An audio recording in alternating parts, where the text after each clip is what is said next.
Hi, I'm Kylie. I'm going to teach you today how to do a couple of quick, easy buttons. I'm going to teach you how to do this flat button with eyelets, holes with some thread and a buttonhole. Then I'm going to delete off the eyelets for you and you will be left with, let's scroll over to the pant, a flat shape button with a buttonhole. Now, let me start. It's a pretty easy thing and you'll be able to use this button because for most of your garments, we'll look at doing some more complex buttons in some future tutorials. But for this easy button, you should be able to apply, because this button here is probably one of the most widely used buttons in garment manufacturing anyway. So what I'll do is I'll just, I'll start by, actually might just, should be grouped.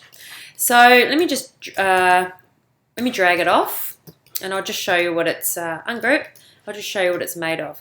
So it's made of some thread, a button with two eyelets and a buttonhole. Okay, so let's get started.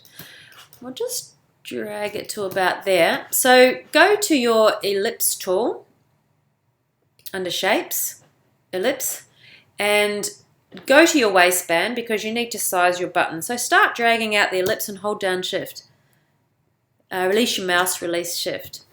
Now what I want to do is I want this button to have just a little amount of sort of space all around the outside, and I want it to be, I want it to have a nice amount of space. I'll show you what I mean. So for me, I just want a tiny little bit more the button to fill the area. So if I hold down Option and Shift and I just drag my corners out, you'll see that it upscales my, and you can do this with downscaling, my object evenly and from the center,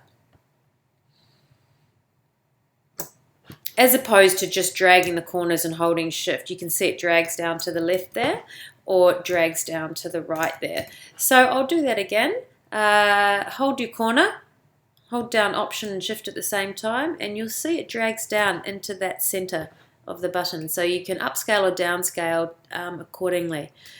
Maybe a little bit more, and a little bit more, and I release my mouse, and I release Option and Shift, and I'm just going to come out a tiny bit. I don't want any. I don't want any of the black outline of the button touching the pant.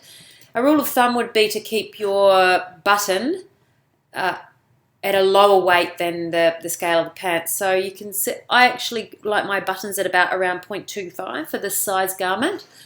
And yeah, I think that works really well. So now that I've sized it to the area, I'm just going to drag it off. I'm going to create these two little buttonholes. So grab your ellipse tool again. Drag it on just by eye, hold down Shift. Release, and sort of just, I'll just zoom in. Look, I just want to show you something. This is the center of the circle. Each shape has a center, and you can see there, it's actually written in magenta center, but you can't see it so well. But you can see it's also illustrated by a little cross. The selection shows the center of the object by that, and that's the little cross there. So all I want to do really is I really want that cross to intersect with that center there. If you've got your smart guides on, it should do it for you. So that looks pretty good, and I want to make a distance, and I think maybe look at my distance from here to there, because I'm going to place this onto the other side. So if I just bring that slightly closer, and you can see there when I did that, my smart guides created a sort of a horizontal guideline between the center of this large circle and the center of the small circle. So now what I'm going to do is just hold down Option for a sec, and you can see the duplicate arrow has appeared. And if you start dragging off and now hold down Shift, you can see you can drag that over to the other side. If I release my mouse and release Option and Shift at the same time, you can see, okay, I now have my buttonholes there. So I can see now that these buttons are buttonholes a little bit small and they're off center. So if I select both of these buttons and I do what we did before, Alt Shift, and then I just upsize a little bit. And I want to keep, you can see when I upsize my holes, the stroke also proportionately upsized. See? Go to your eyedropper and just click on your the button again, and that brings it down to 0.25. So now I just want to arrow over slightly. All I'm looking for is an equal distance between the center to the outline of the left button and the center to the outline there. That looks fine to me. And also a fairly centered sort of horizontal line between these centers. That looks fine to me. So now click on your artboard to deselect. Select all objects. And just come over here to your Pathfinder and click to minus front. And voila. 2 little holes have appeared in my button. So I'll just Command Z or Control Z and just explain that again. So what it does in your Pathfinder, it should just appear over here when your objects are selected. It's giving you a few options and easy sort of access to functions over here in your properties. So if you minus front, think of it as you are minusing the front, these 2 circles that are sitting on the front of the large circle. You're minusing them out of the large circle that's behind it. So minus front, it kind of cuts them out. If you have trouble finding your Pathfinder doesn't appear there, because sometimes it doesn't, go up to your window, press Pathfinder, and you will see, oh, hold on, let me just try that again. I think what I'll do is I'm going to grab this. I'm going to pretend it's not there. But I'm going to add it into my panel. So let's go Window. No, I don't want that. Window, Pathfinder. And you can see your little option box will appear there. So now just drag it into your panel and it will appear. And you can access your minus front in this manner as well. So there you go, you've got your button. Now let's do the thread. Grab your pen, P for pen, lose your fill. Just draw a nice little line in the center. You can see up there, if yours is a square cap, you've got square ends, change it to a round cap and just up your stroke to about 0.75. So I'll just press escape to lose the tail. And what I want you to do is I just want to bring in the left and right side of the thread. So just start with the left one, anchor point, click it to select and just arrow in a couple. So click on the right one and arrow in. Just one was fine. And then I want you to object and expand. Okay. So now we've expanded that line into a vector shape, and I'll get my eyedropper, I'll click on the button and yeah, let's do that. Let me just zoom out a little bit. Look, I think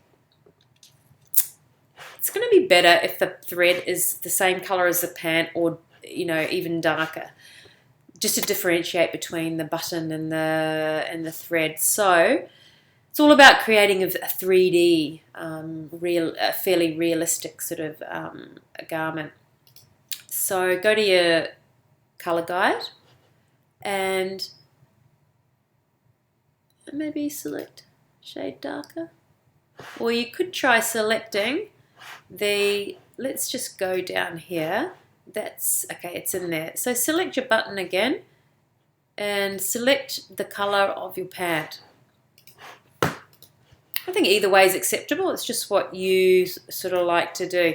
Look, you can see the thread here is a bit smaller than the thread there. Let's just say, call it designer's choice. Whether you have your thread a little bit thin like that or a bit thicker like that. I don't think it really matters. So let's just create the buttonhole there. I want you to go to your shapes tool again and get a rectangle. And I want you to just drag it in. You don't need to hold shift or anything. Just drag a little rectangle there. And 0.75 is good. And you can see here, mine's already defaulted to a beveled edges, corners. So just pretend that yours was just square corners. So you got a choice here. You can either bevel your corners or you can round your corners. So I'll try a rounded one so you can see the difference between the beveled corners. Again, this would be a designer's choice. So up to you how you'd like to do it. And I would just right click and send, arrange, send it to the back. So it's sitting underneath the button and thread. So now select all objects. I could actually make that slightly smaller. So I select, using my selection tool, select my object as a whole. I might just drag down these. I just was not quite happy with the thickness of that. Just maybe to about there. Drag it up. Or maybe I'm just getting a bit too pedantic here.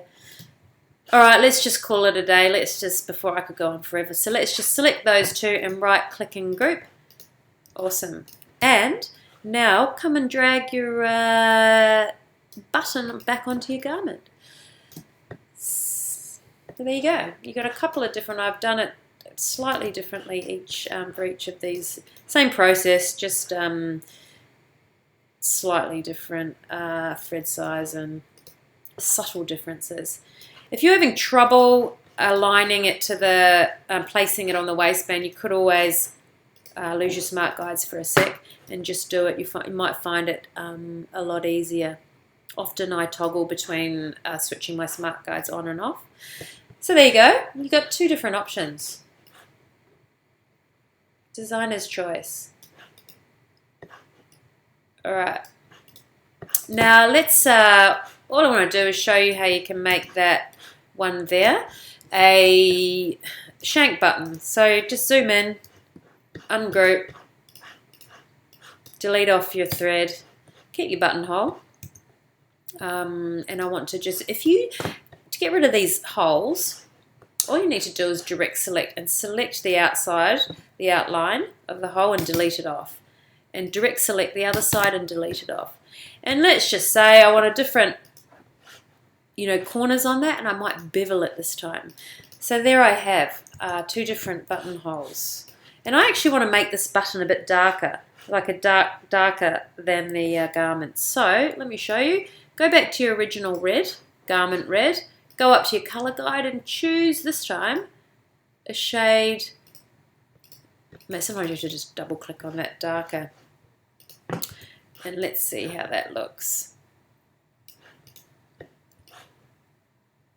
Sometimes you want it dark, sometimes you want it light. Depends on your button. So that's how you do it, folks. Have fun. And look forward to seeing you next time. We'll do some fancy buttons sometime in the future. Bye-bye.